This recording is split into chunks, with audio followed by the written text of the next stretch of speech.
Минатата сабота ќе прочитав како главна мисла Христовите зборови од Матеј 7 глава. Значи, да се подсетиме, кој беше оној што градел на камен, според неговите зборови? Оној што ги слуша Христовите зборови и ги исполнува. Значи, не е доволно да ги слуша. Бидејќи и оној што градел на песок е некој што ги слушал Христовите зборови. Меѓутоа, не ги исполнувал. Значи, Христос става нагласок на тоа исполнување.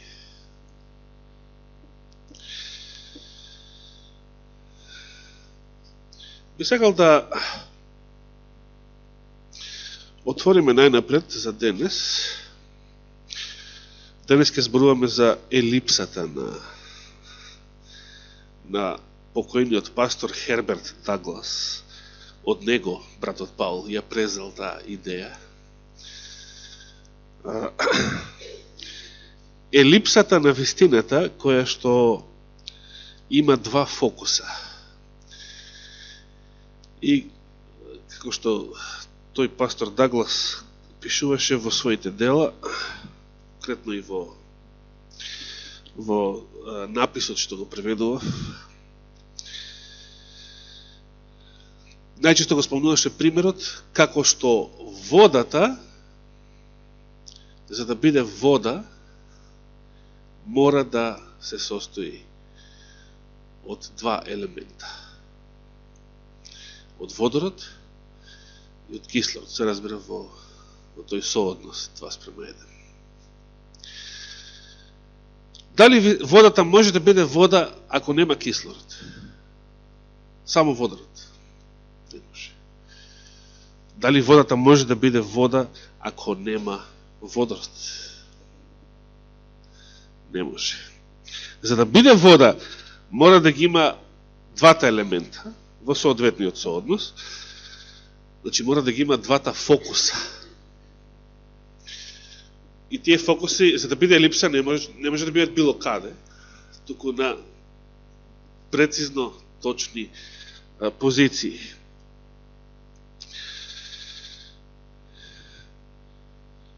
Пред известно време, не сеќавам точно кога, еден адвентист имаше објавено во една група еден многу добар текст во врска со ветувањата што Господ им ги дал на стариот Израел, уште кога додека чекореле по пустината, и конкретно овие зборови во повторени закони или второзаконие или петта книга Мојсеева ќе читаме во 30 глава.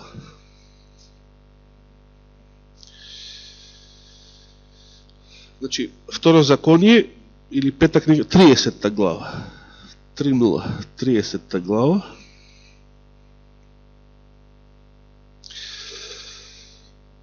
Најме време, инаку добро би било да прочитате цела глава, бидејќи цела глава зборува за благословите што Господ ги ветува на Израел, ако бидат послушни.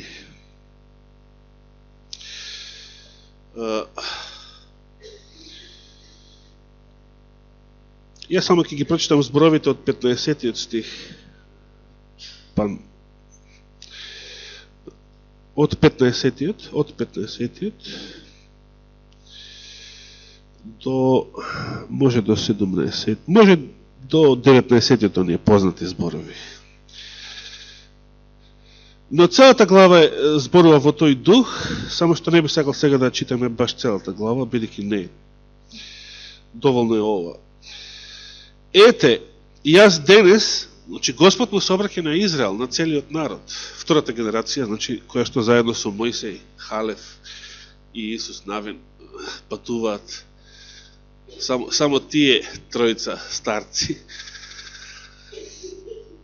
патуваат за ветената земја. Ете, јас денес ти предложив живот и добро, смрт и зло. Значи, со други зборови, имате избор. И тоа е вистинскиот, единствениот вистински избор е тоа.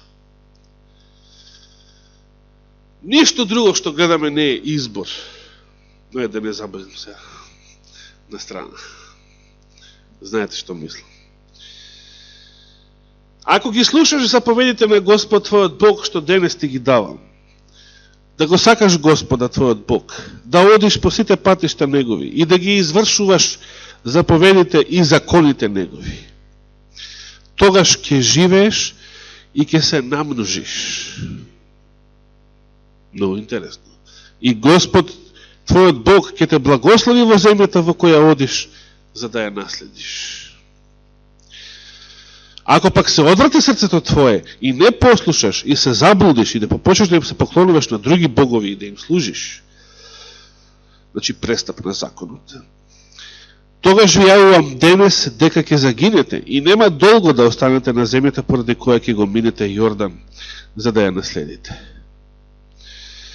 Сведоци ми се небото и земјата, живот и смрт ти предложив јас, благослов и проклетство. Избери го животот, за да живееш ти и потомството твое. И сега, добар и 20 стих, хајде да завршиме со него. Да го сакаш Господа твојот Бог, да го слушаш гласот Негов и да се приврзаш кон Него, зашто во тоа е твојот живот и долговечност, вели. Така ти ќе живееш на земјата за која Господ им се беше заколнал на предците твои, Авраам, Исак и Јаков, дека ќе им ја даде. И сега братот што ги имаше ово објавено, еден адвентист од Србија, мислам беше, во својот коментар на овие зборови кажуваше како овие господови ветувања не се однесуваат на вечниот живот,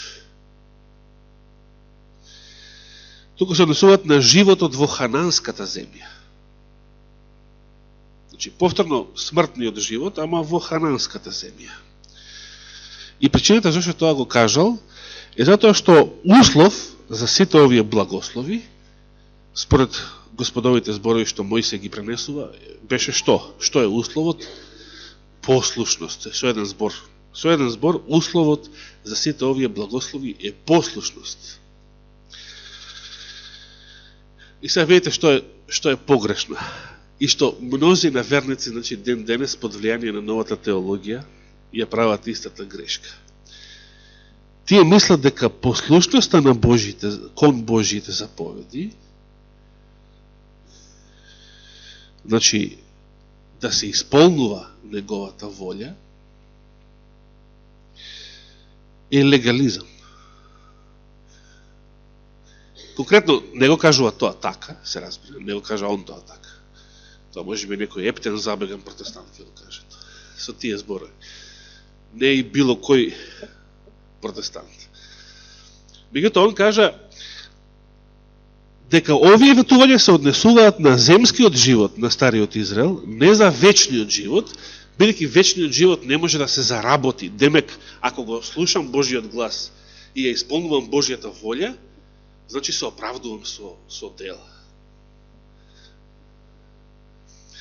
Истата грешка како во библиската полука за галатјаните пред повеќе од една година, каде што послушноста и протестантизмот, класичен, уште од времето на Лутер, и новата теологија во адвентизмот. Послушноста ја става на страната на делата.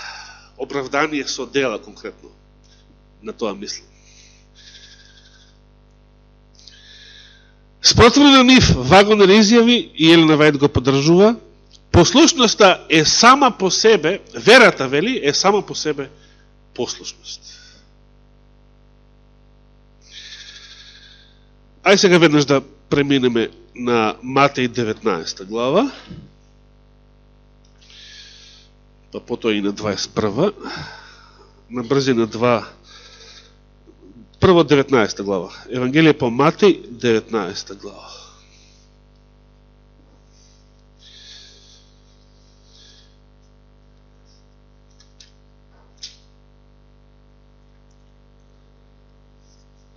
Тука во 19 глава го пристапува на Христа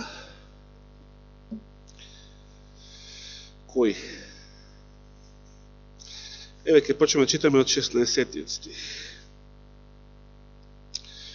И ете, значи Матеј 19:16, па надолу. И ете еден човек кога пристапи до него му рече: Учителе добар, какво добро треба да направам за да имам живот вечен? А се сеќавате според таму во Јован, кога евреите поставуваат исто такво прашање при тврдата беседа. Што треба да правиме? Што треба да правиме?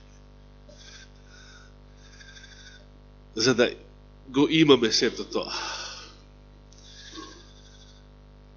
И Исус вели делото Божио е ова, да верувате во оној кој што Он го испрати.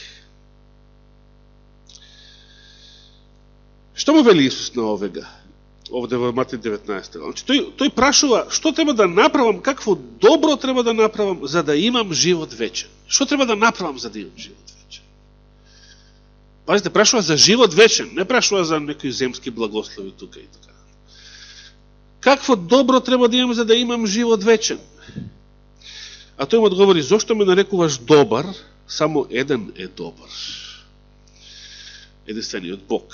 Христос ги кажа овие зборови не за да демантира дека он самиот е добар. Христос бил единствениот добар човек на земјата. Туку за да го предизвика еврејскиот ум, ако само еден е добар, а мене ме нарекуваш добар, значи зашто ме признаваш? Значи, треба да ме, за да бидеш доследен на тоа, треба да ме признаеш за Бог. Но тоа е мала дигресија, не е тоа сега темата. Но што му вели Христос, како одговор на тоа прашање, што треба да направам за да имам живот вечен? Што му вели Христос? Таму на друго место им рече да верувате во оној што Господ го испрати и секој протестант ќе се согласи со тоа. И секој теолог денес ќе се согласи со тоа. Од Ендрус, например. Но овде што вели Христос? А ако сакаш да влезеш во животот, пази, дури не се работи за тоа, ако сакаш да веќе си влегол, па да останеш, да живееш. Туку и за да влезеш, запази ги заповедите. Христос упатува на држање на заповедите Божи, како одговор на прашањето што да направам за да имам или за да добијам живот вечен. Тој му рече кој? Сега, евреите, нели? Петокнижието имаше 113. Исус на кој го посочува конкретно? На кој заповеди? Значи, не на оне што Павле ќе го нарече делата на законот, од обрезание па све понатаму.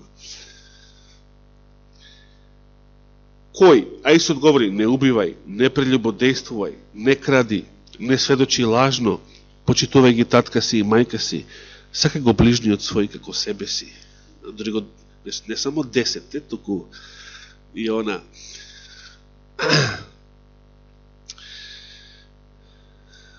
Да, претежно нив. Бидејќи евреите немале проблем со првите 4 заповеди. Барем тие од тоа време. Барем од надвор гледано. Младиот човек му рече, сето тоа сум го запазил уште од детството. Што уште ми е потребно? Негде сите тие 10 заповеди не му биле туги на овој млад, а богат евреин. И сега Исус му вели, ако сакаш да бидеш совршен, Се пазите, совршен да бидеш.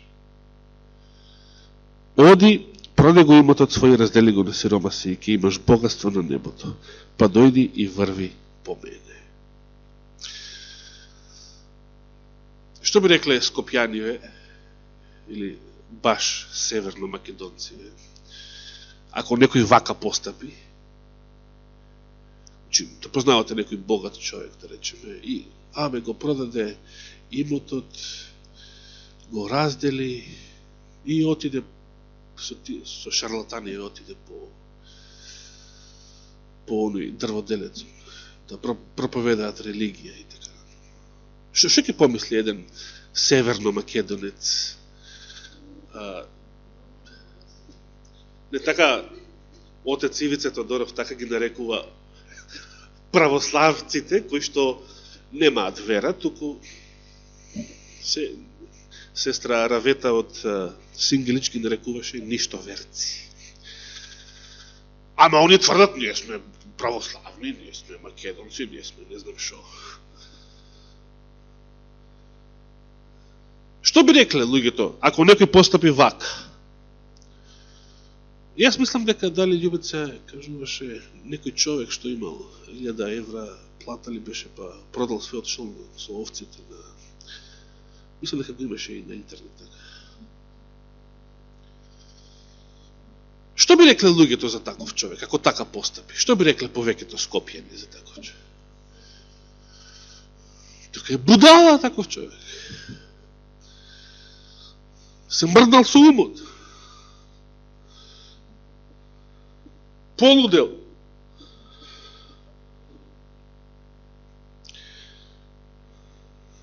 Интересно. Ајде сега во 21-та глава. Значи, на одговор на прашањето што да правам за да добијам живот вечен или за да влезам во животот според Христовите зборови, Христос го упатува на заповедите. А кога сепак тоа не му беше доволно, осеќаше некоја празнина, осеќаше дека има нешто што не чини, имаше некој идол. Значи, иако тој рече сето тоа сум го запазил, сепак втората заповед не ја запазил. Имаше некој идол, па и првата, во срцето свое. Имаше и некој друг бог во срцето свое, од кој што требаше да се отараси. Мамонот беше тоа. Не е грев да се биде богат. Може да се биде тежок сребролюбец и најсиромав да бидеш, може да бидеш тежок сребролюбец. И најсиромав. Значи, не, за да го имаш тој грев, што апостол Павле го нарекува сребролюбие, иако среброто е убава работа, и камо да беа и парите од сребро. Среброто како сребро, не како пари. Сепак, тој грев, не зависи каков има и колкав имот имаш за да бидеш сребролюбец. Како што и за да бидеш верен на Господа како Аврам, не зависи колкав имот имаш. Тоа се духовни работи. Дали ми е некој или нешто идол внатре во срцето. И затоа Исус му речи, му вели, со други зборови, ослободи се од тој идол. Но, да завртиме сега во 21 глава. Матеј 21 глава.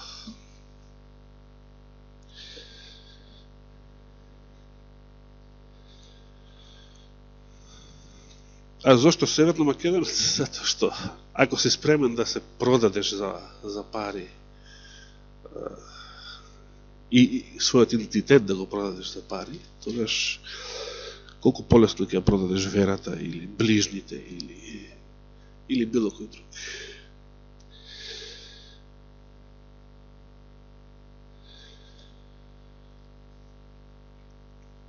Кај сме? Матеј 21 глава. Добро. Кој стих? 28 стих. Што мислите за ова?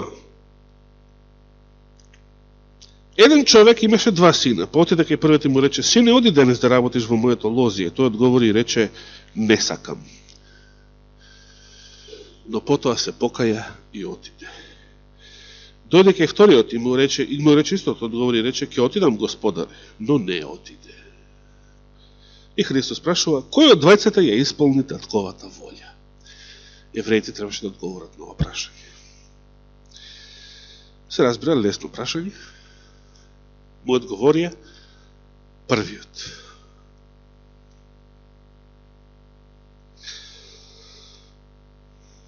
Сега, лесно беше да се одговори,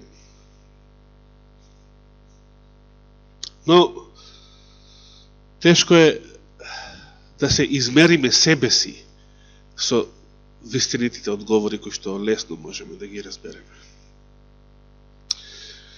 Тогаш Исус им рече: вистина ви велам дека цариниците и блудниците ќе ве испреварат во Царството Божјо.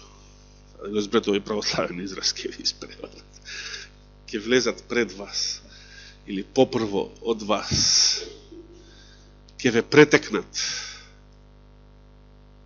Пред вас ќе влезат во Царството Божјо. Матеј 21 глава. 28 до 31 стих. На кого им го вели тоа? Кои се цариниците и блудниците? Цариниците беле предавниците на еврејскиот народ. Они што се продале кај римјаните и почнеа да го експлоатираат и својот народ. Блудниците кои се? Нема потреба да објаснуваме. Но, кои се тие кои што ќе заостанат, а цариниците и блудниците ќе влезат пред нив во Царството Божјо? Значи, ова се учените доктори по теологија, закониците, книжевниците, познавачите на еврејскиот закон и другите кои што себе си, како и богатиот младич, се сметале за исправни, го држат законот. Обрезани, чисти, исправни, не како обичниот народ, прост, стока, не го познава народот. Туку, они се исправните, они се здравите, они се чистите, они се избраните, измиените. И сега страшно беше да се чујат вакви зборови од Христова уста за некои кои што себе си се сметаат за елита. Но, суштината на овој пример, што Христос го кажува, е, значи, нагласокот е повторно да се исполни. Кој од нив ја исполни татковата волја? Кој ја исполни? Оној што ветил или оној што сработил? Кој ја исполнил? Оној што ја сработил.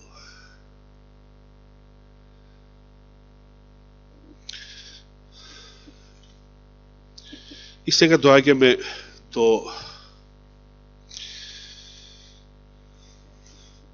елипсата, што сакам вечер да ја... Денес да ја нагласам на овој пример вера и дела. Вистината се состои и од вера и од дела. Тоа се тие два фокуса. Без едното не може. Но и да ги има двата, вера и дела, ако не се на точни позиции, исто така е погрешно. Значи може да се биде легалист. Исповедам вера, ама мислам дека ќе се оправдам со некои дела што ги правам.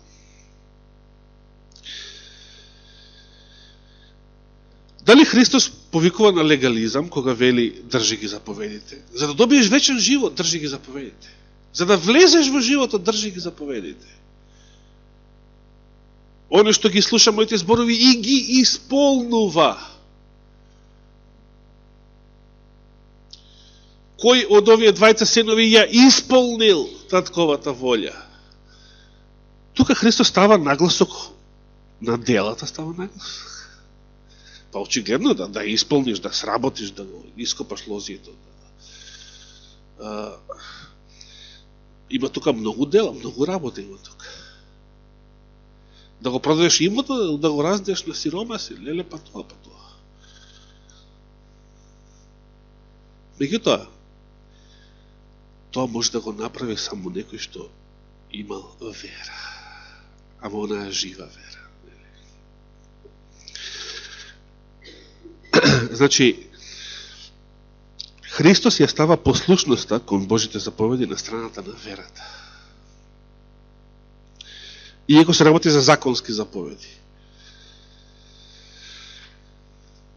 И сега, елипсата со двата фокуса всушност е малку слична тема, не баш сосем иста, малку слична тема на она што пред неколку години го зборував под наслов синтеза. Значи, јас би можел со тие своји зборови да речем, вестината се состои од теза и од антитеза. Но тие треба да се во соодветен однос, за да имаме синтеза, за да имаме комплетната вистина, а не фалична вистина. Бидејќи протестантизмот е фалично евангелие. И замислете, со тоа фалично евангелие, каква промена настана на времето во Западна Европа, па подоцна и во Американскиот континент. Денојеве се возев со такси со еден албанец, почесто со нив јам работа. Да. И замислете што ми кажува. Иначе имаат мерак да прават муабет со мене. И имаме прилика да збориме за Господ исто така со нив. И во еден таков контекст он ми кажува ваков пример. Замислете што сватил он како албанец, веројатно никогаш не видел Библија или не читал. Но една многу важна вистина ја сватил. Кажува како неговиот братичет во Швајцарија имал ваква случка. Нешто се паркирал погрешно и не успел да се сврти, кога излегол му доаѓа полиција. Полицијата како да се створила од некаде, пред тоа не се гледаше каде била. И сега, според неговите зборови, полицаецот, значи, братовчет му и тој албанец, значи, што живее во Швајцарија, полицаецот прв комшија на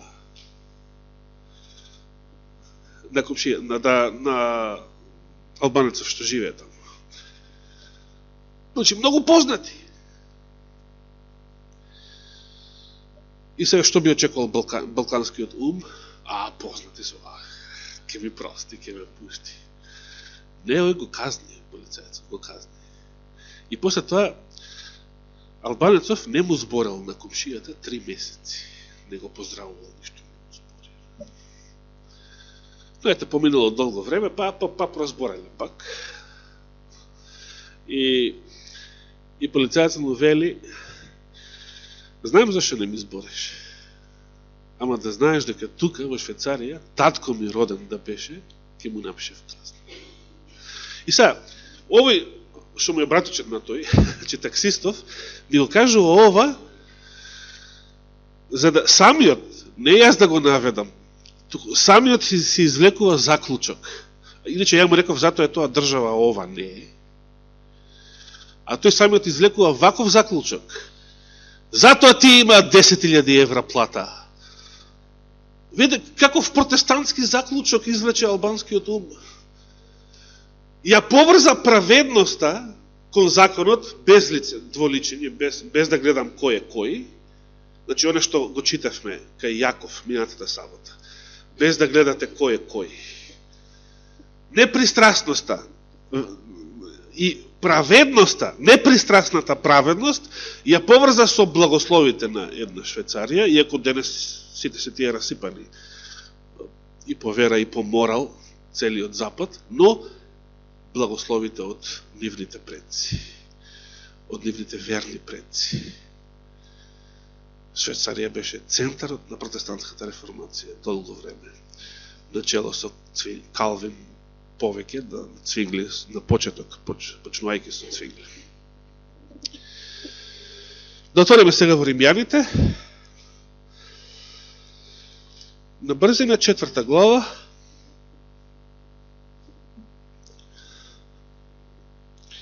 првите 3 стиха. Римјаните 4 глава, првите 3 стиха. А што би можеле да кажеме дека добил нашиот прататко по тело Авраам, Зашто ако Авраам се оправдал со дела, тој заслужува пофалба, но не пред Бога. Впрочем, што вели писмото? Му поверува Авраам на Бога и тоа му се сметаше за праведност. И сега 4 стих, за да појасни што сега да каже. На оној што работи, платата му следува не по милост, туку по долг. Се сеќава, тоа го проучувавме минатата година. Спасението не е од дела, значи не е заслужено од наша страна, не е плата, туку е милост, благодат. И сега, во Римјаните Павле го нагласува тоа, дека Авраам беше оправдан со вера, само затоа што му поверува на Господ на почеток, кога му рече, се сеќавате таму, Битие 15 глава. Кога му ги даде тие ветување, ќе го умножам семето твое.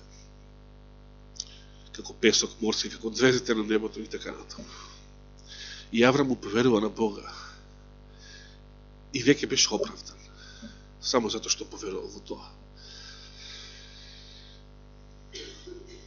Секој протестант и секој адвентист ќе каже да, се оправдуваме со вера, а не со дела. Така. Тоа е едниот фокус. Тоа е тезата. Но еве него сега пак Јаков со неговата антитеза. Со другиот фокус. Јаков, 2 глава. Истата од каде што читавме минатата сабота. За непристрастноста на верата. И примерот со сиромавиот и богатиот кој ќе влезат во црква. Јаков 2 глава, но сега малку подолу. 14 стих па надолу. Каква е ползата, браќа мои, ако некој рече дека има вера, а дела нема? Може ли верата да го спаси? Што ќе рече протестантот на ова? Да, може. Ја дури се сеќавам на зборовите на еден протестант, не сакам да го споменам по име.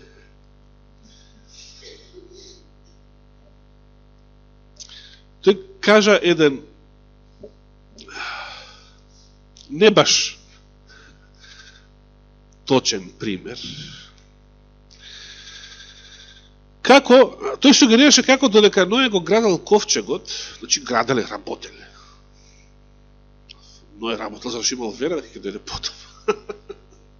Не можел да работи, не работел за плата, Ној. Очекувал фирмата да му плати. Преферена сметка $2 милиони. Тој сугереше дека можеби на Ное му помагале, уствари тој беше сигурно му помагале и мнозина други што загинале после од потопот. Работеле со него, ама немале вера да влезат. Што работа беше таа да работам за Ное да го гради ковчегот, а да не верувам дека ќе дојде потоп. Може да биде само ако Ное плаќал дебели плати. И тоа не верувам дека тоа било случај. Протестантот е значи навикнат да мисли дека делата немаат никаква врска со спасението. Или како што вели новата теологија од Дезмонд Форд наваму, оправданието е единственото, оправданието со вера е единственото што не спасува. А посветувањето, тоа е добро, корисно за овој живот, за да комшијата биде среќен ако не има нас за комши, ако сме ние посветени. Тоа е добро за многу што овдека, ама тоа не спасува. Не спасува само оправданието. Но Јаков продолжува и вели. Значи, на прашањето на кое што мнозина би рекле сега да, дека верата може да го спаси ако нема дела, Јаков го кажува следниот пример. Ако некој брат или сестра се голи и нема што да јадат, па некој од вас им рече, одете си со мир, грејте се и наситете се, а не им даде што им е потребно за телото, каква полза? И така, верата ако нема дела, сама по себе е мртва. Но може некој од Ендрус да рече, ти имаш вера, а јас имам дела. Покажи ми ја својата вера без дела, а јас преку моите дела ќе ти ја покажам мојата вера. Ти веруваш дека Бог е еден. Добро правиш. Но и злите духови веруваат, а треперат. И сега повторно истото. Не сакаш да разбереш о суетен човекот дека верата без дела е мртва. И сега 21-иот, еве антитезата. Нели со дела беше оправдан Авраам, нашиот татко? А Павле што рече? Нели со вера беше оправдан?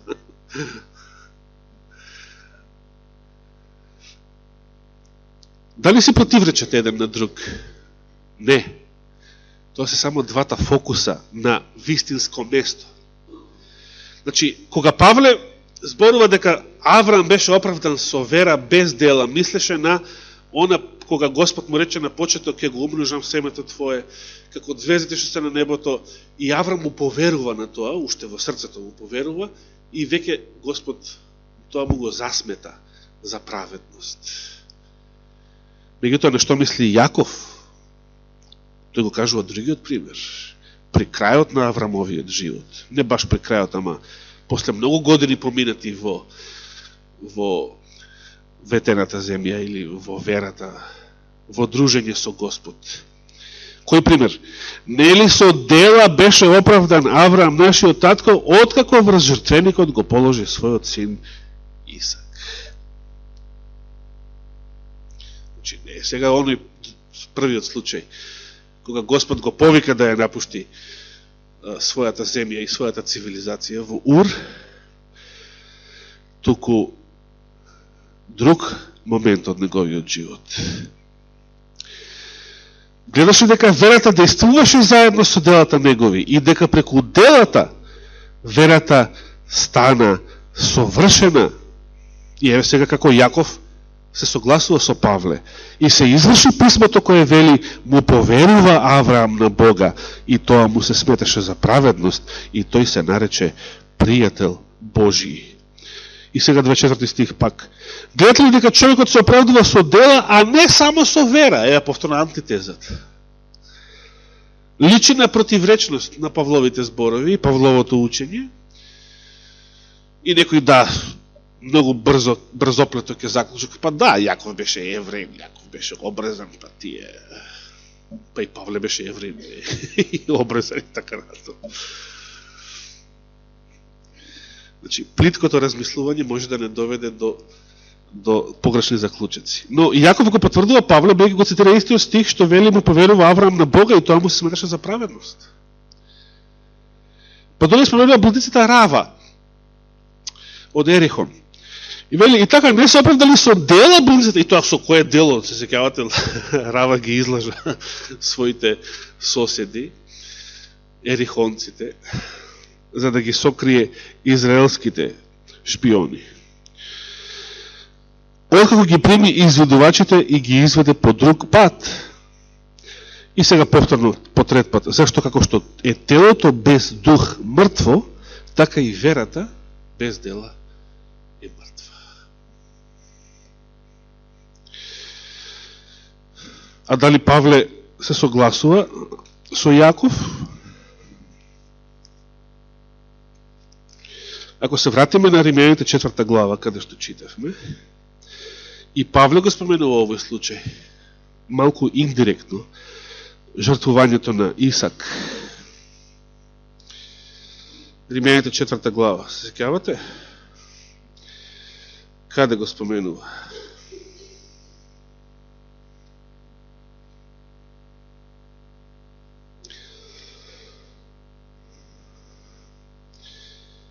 Еве, например,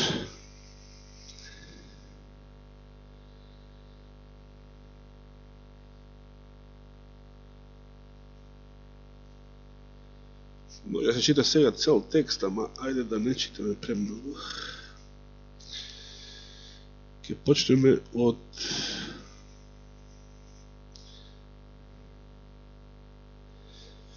од 17 стих па надолу. Според напишаното, те постави да бидеш татко на многу народи пред Бога, кому тој му поверува, кој ги оживува мртвите. Зошто го споменува Павле ова? Што поверувал Авраам? за да го принесе на жртва својот син. Што ништо верците повторно би рекле некој таков татко, будала. Ако читаме Патриарси и пророци, Аврам на жена си, Сара, не и кажал каде тргнал тоа утро. На 3 дена долг пат заедно со синот. На жена си не и кажал.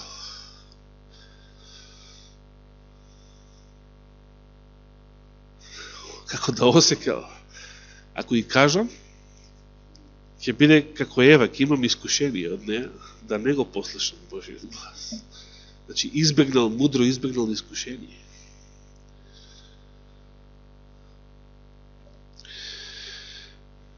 Но, се разбира, ништо верецот би рекол, будала. Тоа е поголем будала од оној што го продаде целиот имот.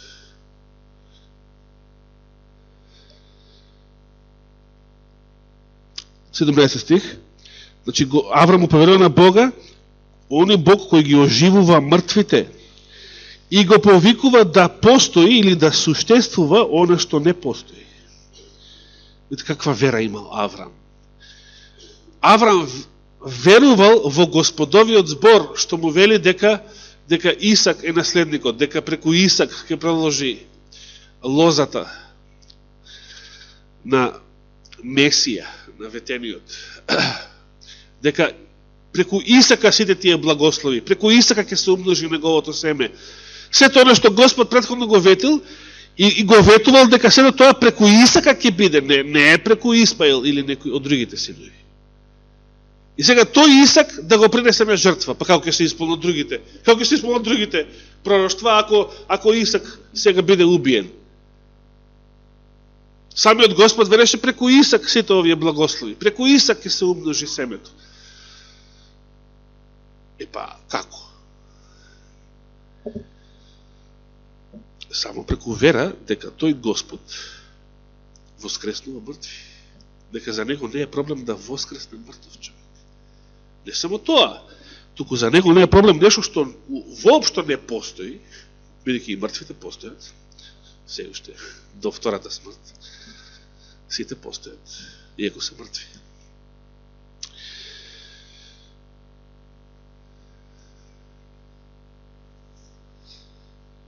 Оне што не постои, Господ може да го направи да постои. И сега 18 стих.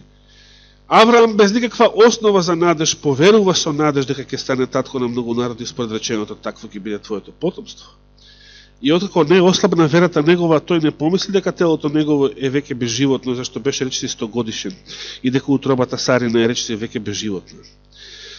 И во ветувањето Божио не се посомнева со неверие, туку остана со цврста вера и го прослави Бога. Каква беше верата на Авраам, да не читаме понатаму? Беше вера која што е послушна на Божиот глас. Само ако е послушна на Божиот глас, е вера. Пошто знаеме дека Авраам верувал дека неговиот Господ воскреснува мртви? Пошто знаеме дека верувал? По тоа што рекол, да, верувам. Со тоа што бил решен да го заколе својот син, затоа што Господ така заповеда. И ќе завршам само со зборовите на Елена Вајд на таа тема. А ќе продолжиме здравие сега веќе следниот месец. Ако даде Господ живот и здравие. Патриарси и пророци 153 и 154 страна во оригиналот.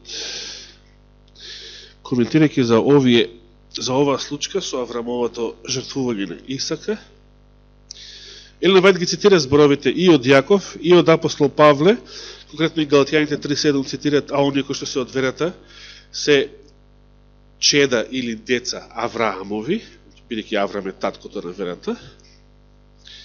И сега Елена Вајд продолжува и го цитира истиот текст од Јаков што го читавме, нели Авраам беше оправдан со дела, а не само со вера, кој го жртвуваше Исака, својот син на олтарот.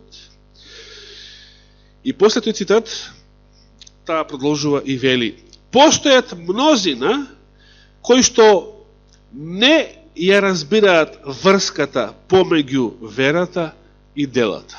И се разбира под мнозина, Елена Вајд слободно можела да мисли на повеќето христијани и повеќето протестанти во нејзино време во Северна Америка. Постојат мнозина, а и денес е исти случај. Постојат некои со докторати по теологија кои што не ја разбираат врската, односот помеѓу верата и делата.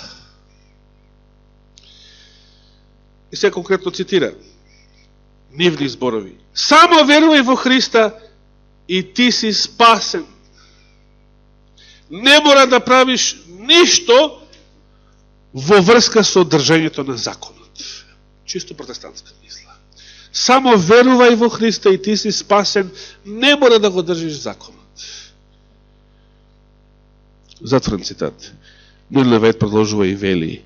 Но вистинската вера, че ова е лажната, мртвата вера, ова е верата на гјаволите. Но вистинската вера, продолжува Елена Вајд, се манифестира во послушност. И после ова следува оној цитат од сведоштва до проповедници,